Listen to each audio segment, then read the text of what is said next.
I hope we never lose sight of how important it is to study the Old Testament, or of light. That's important too. We need light from time to time. Electricity, we talked about in Bible class. It's an important thing. So, no, the Old Testament is so significant to us, and that we're reminded, this is a familiar passage to us, Romans 15, verse 4. The things that were written before, that is, the things in the Old Testament, were put down for us to look into them and for us to learn the facts of them. Okay. But then it goes on to share with us, there are two important concepts that it provides to us as far as comfort goes. Okay? Comfort is provided to us as we study the Old Testament. And then we're told these two ideas come out, that through the patience and the comfort of the Scriptures, we might have hope. Now, I know we didn't read that, but if you go into verse 5, it mentions right after it the patience of God. And I think that might be what the writer has in mind, that as you study the Old Testament, it imparts to us important lessons about how patient God is with His people, and that helps to generate hope within us. Now, we don't follow the Old Testament as our law, but we still have it because we need to study it, because there's comfort that God imparts to us as we look into the pages of the Old Testament, and we learn about the patience of God in His dealing with people. And that gives us hope when we look at ourselves and we realize what a mess we've made of our lives, and sometimes we feel hopeless. And God doesn't want us to feel that way. There's always hope. He can fix every situation in our lives, no matter how ugly it might get. Okay, so that's just the Old Testament in general, but we're going to be looking specifically at a story in the Old Testament, and it's about a guy whose name is Mephibosheth. Now, unless you spend a lot of time in Scripture, you might say whenever you hear that, Mephibosheth, it's a hard name to say. And it's not a story that's as well known as a lot of Old Testament accounts, but we're going to look into this and the details of it. And as I mentioned on Wednesday night, this is actually a part of our Kings and Kingdoms series, but we didn't have time to get into chapter 9 really hardly at all on Wednesday, and that was okay. It worked out because I wanted to put this into a sermon format anyway, and to really have a mind toward. Now, we're just going to tell, first of all, the details of Mephibosheth's life, and we're going to build that, and then we'll get to the end, and we're going to ask ourselves, so how does this Old Testament account that I've now learned about Mephibosheth, how does it provide comfort to me in my existence? How do I better understand the patience of God, and why should I have more hope in my life moving forward? Okay, so here's some background to Mephibosheth. As a young boy, he received word, and those who were with him, that his grandfather and his dad died in battle against the Philistines. He's an Israelite. His grandfather Saul, who was the king, perished in battle, but so also did his dad, Jonathan. And he's just a young boy whenever this information comes. The nurse who looks after him is so alarmed by this news that she picks up the young boy and starts running with him in her arms, probably trying to get him to safety. She might be concerned about an assassination plot now in his life because he could be a king down the road. And she picks him up, and as she's running with him, he falls out of her arms. And we don't know the details of the injury, but this much we do, that he becomes paralyzed in his feet for the rest of his life. Now, I want you to think about the day that this young boy has had. You find out in the same day that Grandpa has passed away. Now, that's a tough one. But how much harder, just as a little boy, that your dad is gone, and a great dad, Jonathan seems to be. And also in the same day, someone looking to give care to you drops you, and you can't walk for the rest of your life. It is the worst day imaginable. I don't have this place on the map, but Mephibosheth lived right around in this area in a place called Gibeah. That's where his dad, Jonathan, grew up, and also his granddad, Saul. And that's where actually kind of the makeshift of the capital of Israel was under the reign of the first king. But we later read about Mephibosheth. He doesn't live here anymore. It appears that the territory to which he and his family once had access, he no longer has. He's lost his inheritance, and he moves way up to the northeast in a place called Lo-Debar. Now, I do have Jerusalem on the map because he's going to travel this approximate at least 50 miles to the southwest to go to Jerusalem. And once he arrives there, he's going to find unexpected, caring mercy at the hands of somebody. and I say unexpected, somebody you would never think, considering the backgrounds of these family. But that kind of gives the background of Mephibosheth and just a snippet of his life. So here's what I want to do. I want to go back, though, and look at what's taking place in Israel at this time before we get into the actual story of Mephibosheth. Now, that'll come from 2 Samuel 9, but I would like to back up as we describe not only the story of Mephibosheth, but also the message that's brought out in it. I would like to actually back up to chapter 8 of 2 Samuel and read about the person who's in power at this juncture. Verse 15 of 2 Samuel 8. So David reigned over all Israel. We read that and we'd say, well, yeah, he's a king and second king of Israel. You know, we know all these things and that he's over Israel for some time. But as we've identified in our Kings and Kingdoms study, a lesser known fact about Israel's history is that there's kind of a pre-divided kingdom before the divided kingdom. And there's an actual pre-civil war that occurs before Israel's big civil war. And it takes place for 2 years. There's this geographical divide between Judah to the south and Israel to the north. And it's very similar to what's going to transpire down the road. A lesser known fact about David's reign is that he isn't over all of Israel for his full 40-year reign. He only rules over the southern portion for 7.5 years, and the capital during that time is Hebron. He's finally, with his men, able to conquer the city of Jebus, it's formerly known as, takes it from the Jebusites, and that becomes known as Jerusalem.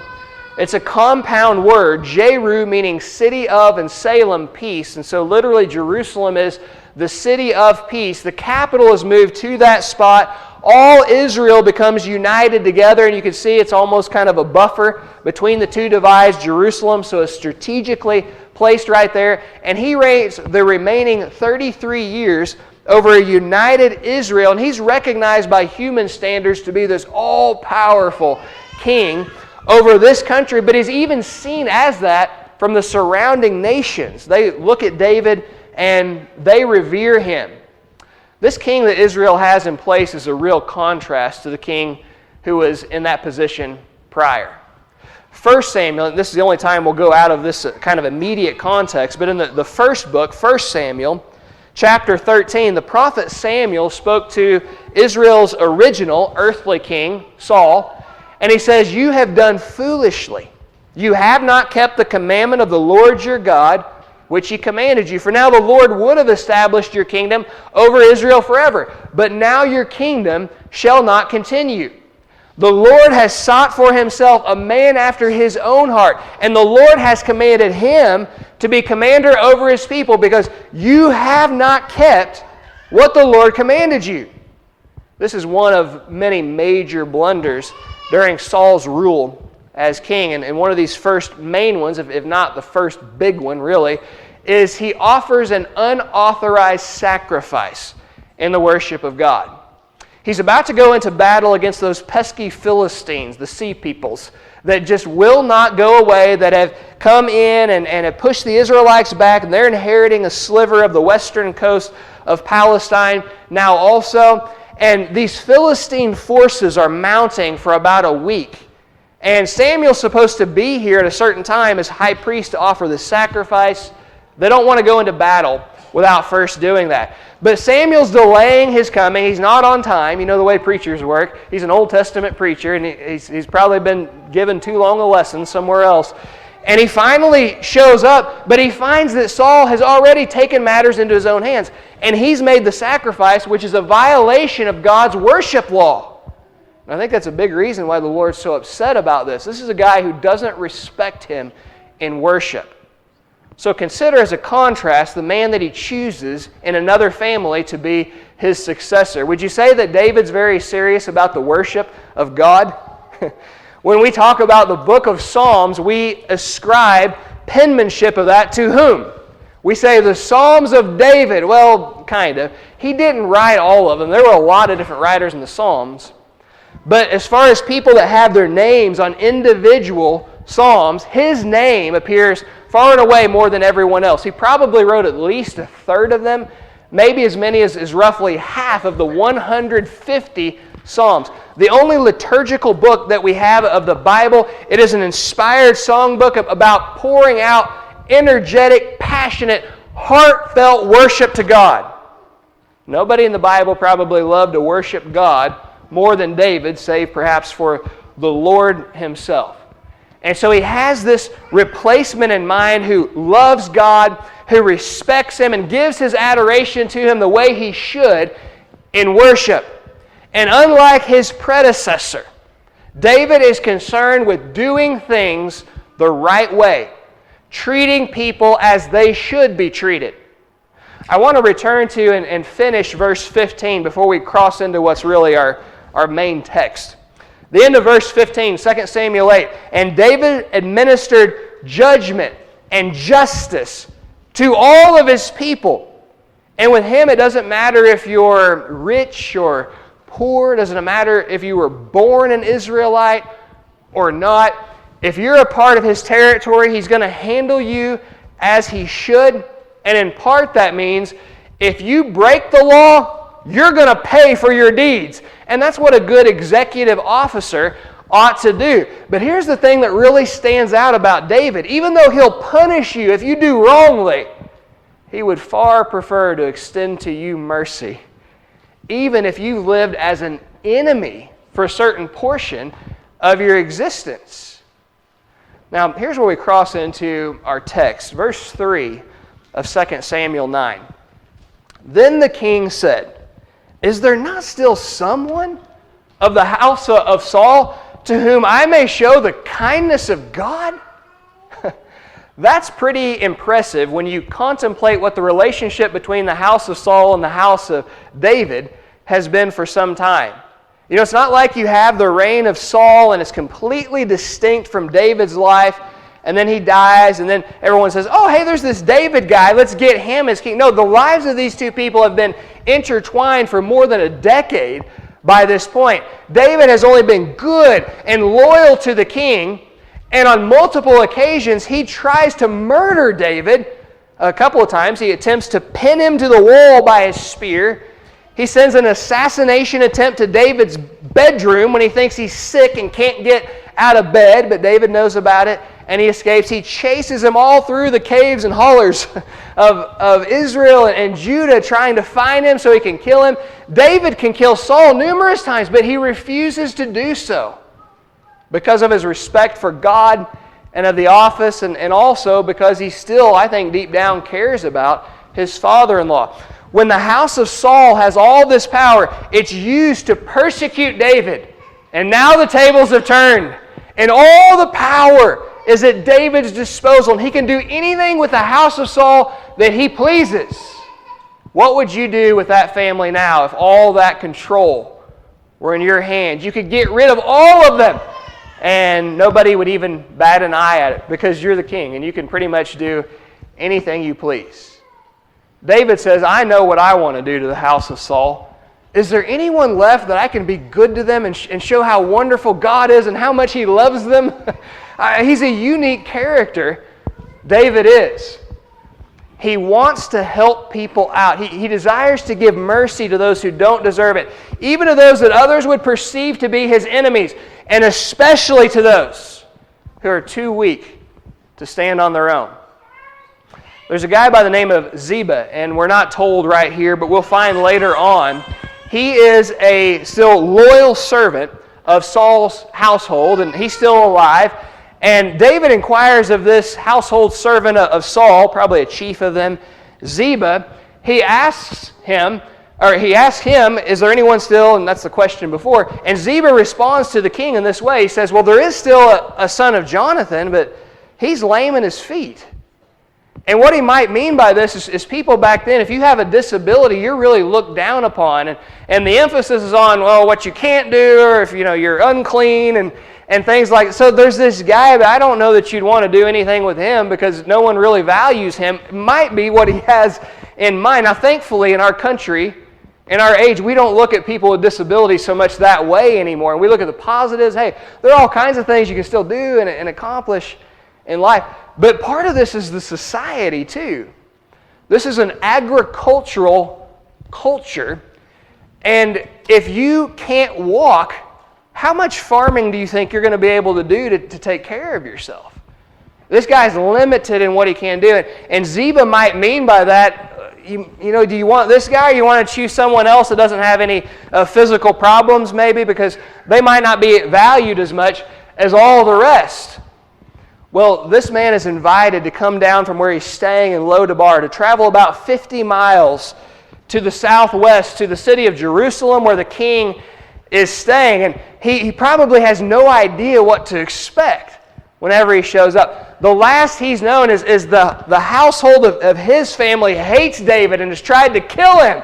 And now David has all this power and he says, "Oh, family of Saul, come down and visit me. Let's talk about things in my quarters this time."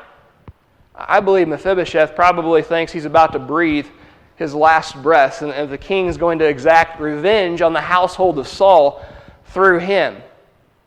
And so in verse 6, when Mephibosheth, the son of Jonathan, the son of Saul, comes into the presence of King David, he falls down on his face and he prostrates himself. And David said, "Mephibosheth?" He hasn't seen him probably in a decade plus by this point. Could be he's never seen him in his life. But anyway, he probably wouldn't even recognize. "Is that you? Are you the son of Jonathan, the son of Saul?" And he answered, "Here is your servant." He sounds like he's really enthusiastic about this new king's reign. I don't know if he genuinely is or not, but he probably understands the way I respond to the king might determine whether I live or die. He falls on his knees, even down on his face, and he recognizes himself to be the servant to the king, which is important for this reason. He's implying something about how he sees the king relative to himself. "I'm your servant," but what does that make the king to him? He falls down before him and he confesses, "You are master. You are the all-powerful king of Israel." He probably thinks he's going to die and he's just pleading, "Please don't kill me." That's what he's thinking. He has no idea of the olive branch that's about to be extended to him. Verse 7, "So David said to him, 'Mephibosheth, you don't have any reason to be afraid of me. I'm not going to hurt you. No way would I ever do that. In fact, I will surely show you kindness to the extent, if you're willing to, I would like for you to switch where you live. I would like you to come to this place." Verse 13 says he takes the king up on his offer. So Mephibosheth goes that 50 miles down to the southwest and he takes up residence in Jerusalem. Now, Mephibosheth lived in some pretty nice places in his life. For some time, he spent his days in Gibeah of Benjamin. It's a great town. He probably had a great house when he lived there. Now, he does have to skip town, and he goes up to Lodabar, and he stays there. He might not be living in quite the luxury that he once was, but I'm sure he has somewhat of a comfortable dwelling up where he's been, and being the grandson of a king. It's just that where he can go now is so much better than the places that he's been before. He can go to the beautiful, scenic city of Jerusalem, and as we're going to find out in a little bit, he can have his own room in the king's palace. What an offer that's been given to him. But things only get better from there. David says, "Mephibosheth, I have more things that I'd like to do for you." Verse 7, "You shall eat bread." If you come down, if you're interested in this, "You shall eat bread at my table," the king's table, continually. And then he tells later Ziba, verse 10, "But Mephibosheth, your master's son, shall eat bread at my table always." I don't know that we can appreciate this as much as we should living in 21st century America. We have exorbitant wealth in this country, and we get to eat pretty much what we want, largely when we want to eat it. But even then, there's some restrictions, monetarily and schedule-wise, what we can and what we can't do. I apologize, ladies. I'm probably speaking more to the guys here when I make this statement.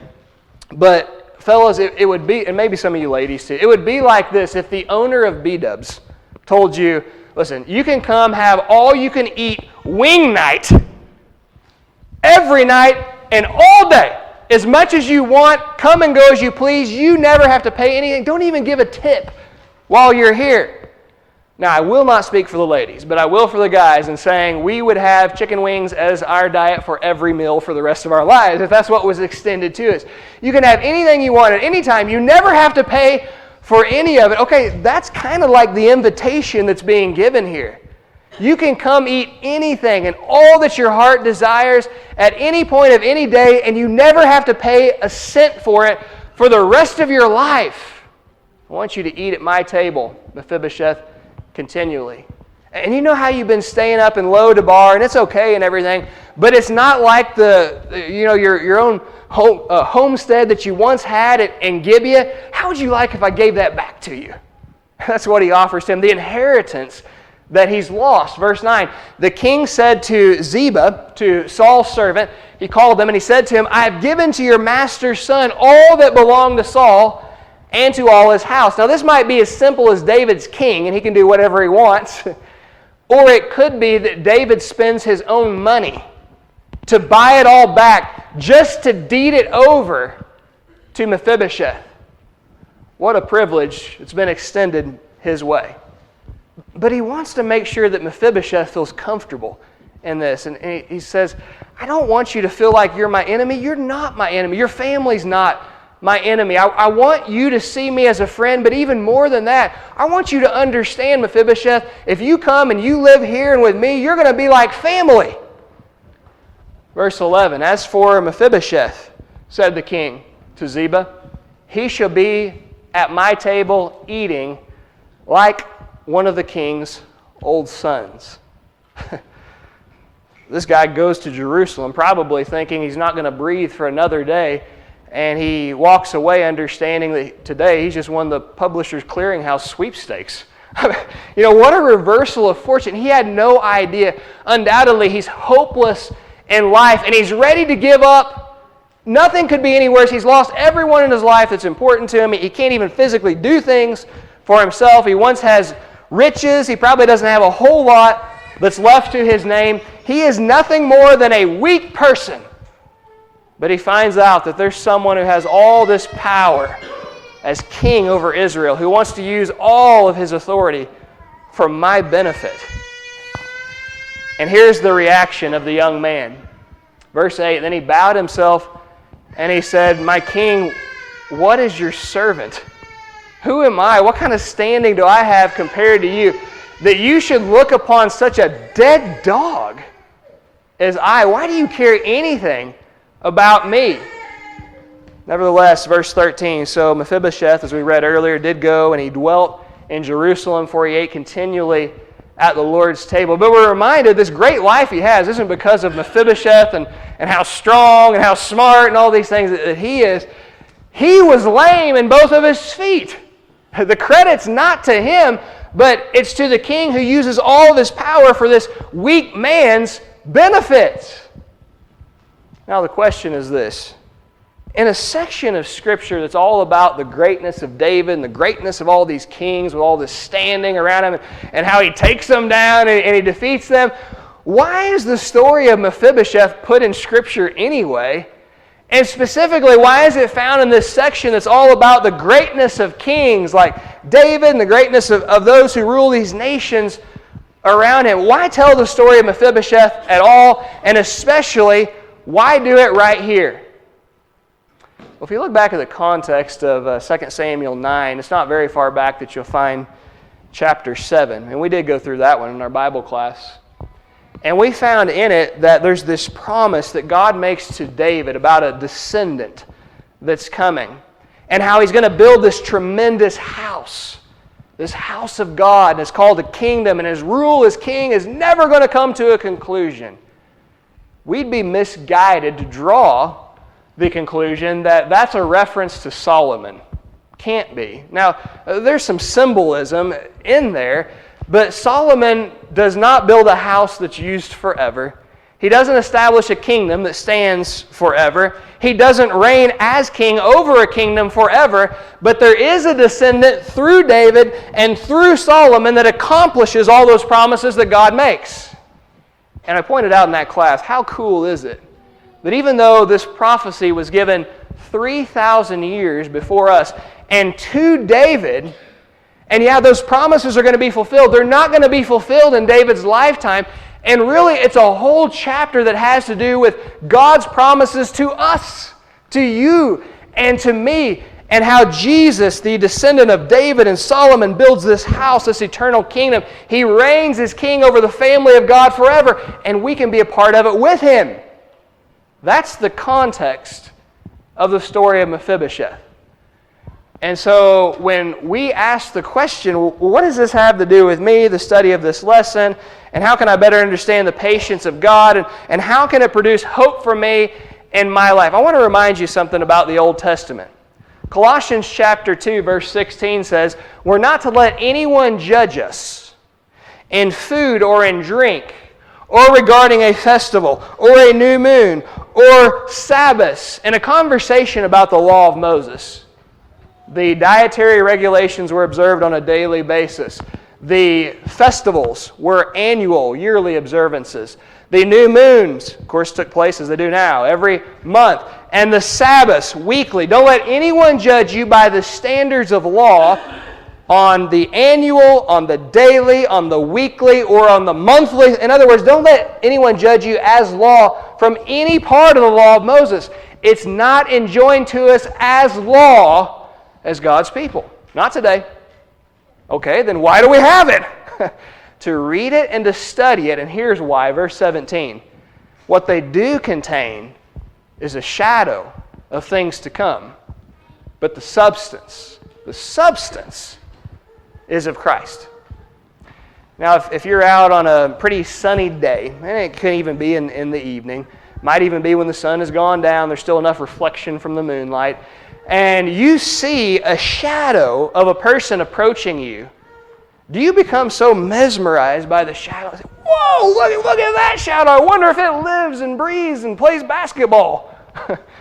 No, you know shadows don't do that. But what you do start thinking immediately is, I wonder who the person is that's casting that shadow, the real substance behind it. I wonder how tall he or she is. If it's dark, I wonder if he or she has a weapon and bad intentions. Where you have all these things that go through your mind, but it's about the substance that's casting the shadow, not the shadow itself. Here's what we're being told in the Word of God. The Old Testament is simply a shadow that is cast by the substance, by a real person. And every account in the Old Testament has something to do with the substance that's making this shadow. And this substance behind the shadow is a person, and his name is Jesus Christ. Everything in the Old Testament is about Jesus in some form or fashion. So, as I advertised to you, we go back to Mephibosheth. Okay, Mephibosheth we're talking about. So, what does the account of Mephibosheth and David, what in the world does it have to do with Jesus? Christ said this in Matthew 5, verse 17, "Do not think that I came to destroy the law or the prophets. I did not come to destroy them, but to fulfill them." I like that word, that infinitive. It's a verbal. It's used kind of like a verb. Fulfill, you can flip the compound part around and get the idea of it. To fulfill is to fill something full.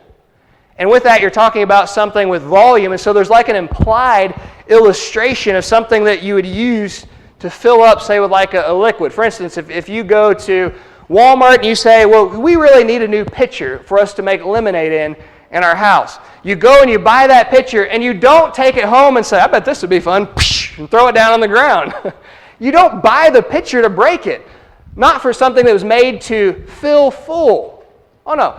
You bought that pitcher for a purpose. Right now it's empty, but what you're going to do is fill it full of some kind of liquid so that you can pour it out, ingest it, and people can find benefit from that. What's implied in this teaching of Jesus is the Old Testament is a voluminous pitcher, but it's empty as given. And he says, I am the substance. I am the living water. The Old Testament, God didn't give it so that we could take it in and throw it on the ground and just get rid of the thing, as in it's totally gone now. You don't use it for anything any longer. No, he gave us that empty pitcher for Jesus to fill it full of substance, so that living water could go in it until it reaches the top, that it might be poured out, ingested, and every one of us can find benefit in our souls when we recognize Jesus is the living water. Jesus is the substance that is filled full, the picture of the Old Testament. We're treating the Old Testament the right way when we dig into it and we study it and we ask ourselves, okay, well, how does that connect with Jesus and consequently connect with me today? Great question. Let's look back at what we've studied today and ask ourselves, do we see any Jesus connection in this? Is Israel around who has an all-powerful king? Well, I read in the New Testament that there's a new Israel made up of Jesus' kingdom, the church, and that there's someone who rules over it, is called the King of all kings, that holds power over all the kings of the earth. Is there someone around who possesses in this kingdom the heart of God? Well, Jesus said to Philip, why are you asking to see the Father? Do you not understand that if you've seen me, you've seen the Father? I've been with you this long. I and my Father are one. His very essence is found inside of me. Do we have anyone who is King of Kings, is ruling righteously, like with a rod of iron over all the nations, who committed no sin, nor was deceit ever found in his mouth? And if you've done wrong, he will punish you. But he would much rather you receive his mercy that he extends to you. Go and figure out what this means. I desire mercy and not sacrifice, even to his enemies. For if when we were his enemies, we were reconciled to God through the death of his Son, much more having been reconciled, we shall be saved by his life. Especially to those who are too weak to stand on his own. He offers his mercy to them.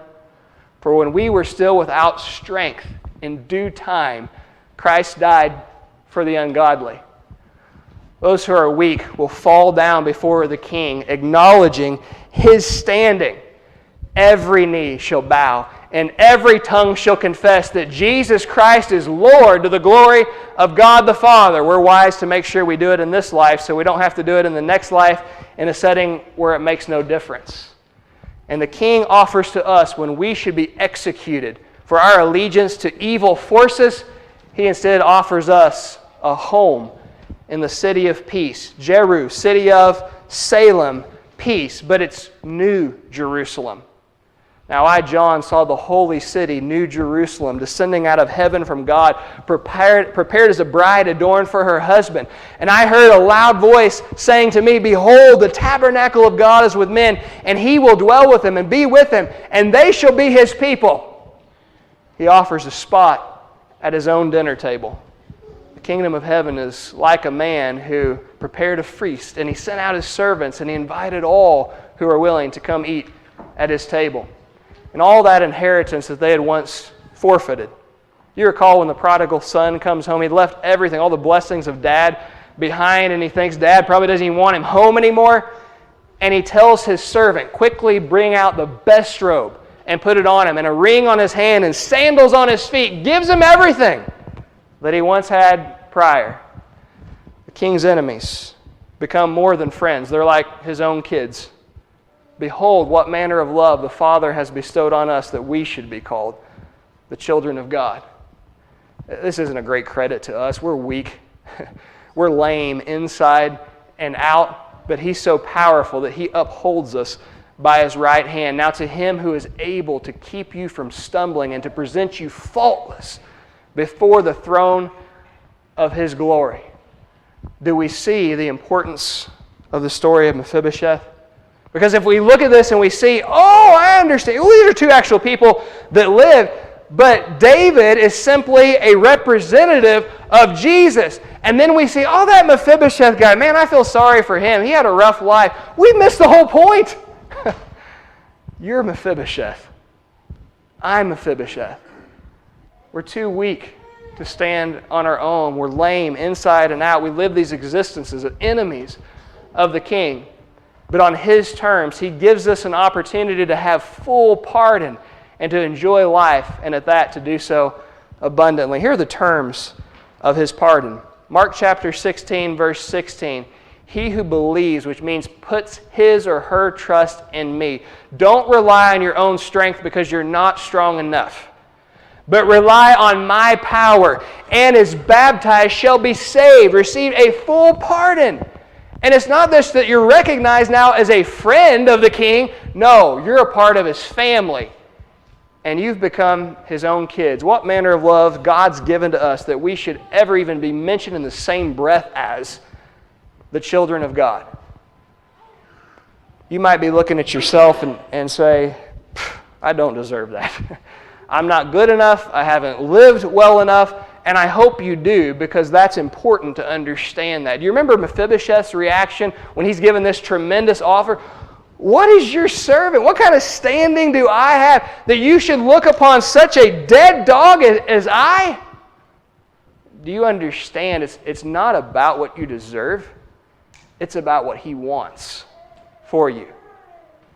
The all-powerful one, the King of all kings, will give you a new home if you'll accept it in the New Jerusalem. He wants you to have a spot at his dinner table to enjoy the same food that he does. And all that inheritance that you've given up in this life, he wants to restore every bit of it back to you. Not because of what you deserve, but because of what he wants for your life. I hope now that as we look at this account, and as we move forward and look at others, we look at the Old Testament in the way that we should. It's all about Jesus filling it full of substance. He's the living water to fill up the volume of the pitcher, to be poured out into our souls so that we can ingest it for our and for other people's benefit.